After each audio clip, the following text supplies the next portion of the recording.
আসসালামু আলাইকুম, welcome to my channel SB kitchen. আজকে আমি খুবই অল্প সময়ে ঝটপট কিভাবে নেহারি রান্না করা যায় সেই রেসিপিটা আপনাদের সাথে শেয়ার করব। আপনি যদি অল্প সময়ে প্রেসার কুকারে ঝটপট নেহারি রান্না করতে চান তাহলে এই ভিডিওটি আপনার জন্য। চলুন তাহলে কথা না বাড়িয়ে রেসিপিটা শুরু করা যাক। এখানে আমি হাফ কেজি গরুর নেহারি নিয়েছি। নেহারিটা খুব ভালোভাবে ধুয়ে পরিষ্কার করে নিয়েছি। নেহারি অবশ্যই ভালোভাবে ধুয়ে পরিষ্কার করে নিতে হবে। আজকে যেহেতু আমি প্রেসার কুকারে নেহারি রান্না করব, তাই সবগুলো নেহারি প্রেসার কুকারে দিয়ে দিচ্ছি। এরপর এর ভিতরে দিয়ে দিলাম 1 টেবিল চামচ আদা এবং রসুন বাটা, 1 চামচ হলুদ গুঁড়া,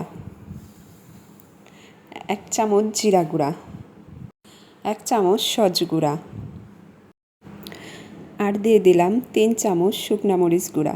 শুকনা মরিচের গুঁড়া আপনারা আপনাদের টেস্ট অনুযায়ী দিবেন।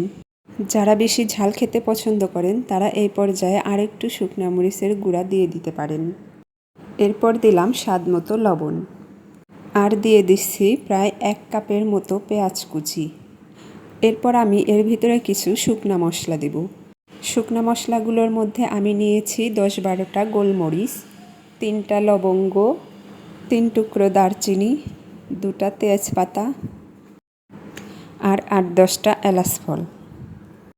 এবার এই শুকনা মশলাগুলো নেহারির ভিতর দিয়ে দিব। এই পর্যায়ে আরেকটু দিয়ে দিলাম জয়ফল এবং জয়ত্রী গুঁড়া, এটি হাফ চামচেরও কম দিয়েছি। এবার এর ভিতরে সয়াবিন তেল দিয়ে দিচ্ছি। আমার সব মশলা দেয়া শেষ। এবার নেহারিটা ভালোভাবে মশলাগুলোর সাথে মিশিয়ে নিতে হবে। যেহেতু চুলা অন করার পর আর নেহারিগুলো নাড়াচাড়া করতে পারবো না, তাই এই পর্যায়ে ভালোভাবে নেহারিটা মশলার সাথে মিশিয়ে নিতে হবে। নেহারিগুলো ভালোভাবে মশলার সাথে মিশিয়ে নেওয়ার পর এর ভিতরে দিয়ে দিব পরিমাণ মতো পানি। পানির পরিমাণ এমনভাবে দিতে হবে যেন নেহারিগুলো পানির নিচে ডুবে থাকে, আবার খুব বেশিও দেয়া যাবে না, শুধু একটু ডোবা ডোবা হলেই হয়ে যাবে। এবার প্রেসার কুকারের ঢাকনা লাগিয়ে প্রথমে আমি হাই হিটে একটা শীষ আসা পর্যন্ত জাল করতে থাকব। একটা শীষ এসে গেলে তারপর মিডিয়াম টু লো হিটে প্রায় 30 মিনিট জাল করে নেব। একদম ঘড়ি ধরে টানা 30 মিনিট জাল করার পর চুলাটা বন্ধ করে দিয়ে প্রেসার কুকারের ঢাকনাটা খুলে নিলাম। নেহারি প্রায় 90%-এর বেশি সিদ্ধ হয়ে গেছে। এবার নেহারিগুলো ভালোভাবে একটু নেড়ে চেড়ে দিয়ে এর ভিতরে দিয়ে দিলাম কয়েকটা কাঁচামরিচ ফালি করে কেটে। কাঁচামরিচগুলো ভালোভাবে মিশিয়ে প্রায় 10 মিনিটের মতো আবার জাল করে নিতে হবে। নেহারি জাল হতে হতে পাশের চুলায় আমি নেহারির জন্য ফোড়ন তৈরি করে নিচ্ছি। একটি কড়াইতে 2 টেবিল চামচের মতো সয়াবিন তেল দিয়ে এর ভিতরে একটা তেজপাতা, 1 টেবিল চামচ রসুন কুচি আর 1 টেবিল চামচ পেঁয়াজ কুচি দিয়ে এগুলোকে ভালোভাবে ভেজে বেরেস্তার মতো করে নেব। ভালোভাবে ভাজা হয়ে গেলে এবার এগুলোকে নেহারির মধ্যে দিয়ে দিতে হবে।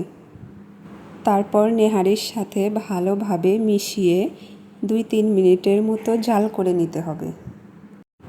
2-3 মিনিট পর আমার নেহারি রান্না হয়ে গেছে।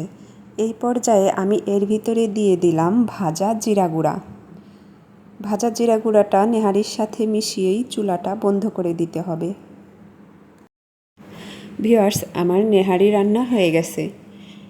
ঝামেলাবিহীন খুব ঝটপট এভাবে নেহারি রান্না করে খেয়ে দেখবেন, খুবই মজা হয়।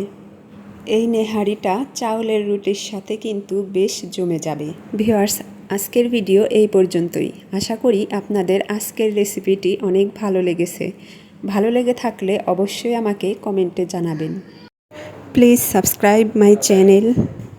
আল্লাহ হাফেজ। আসসালামু আলাইকুম।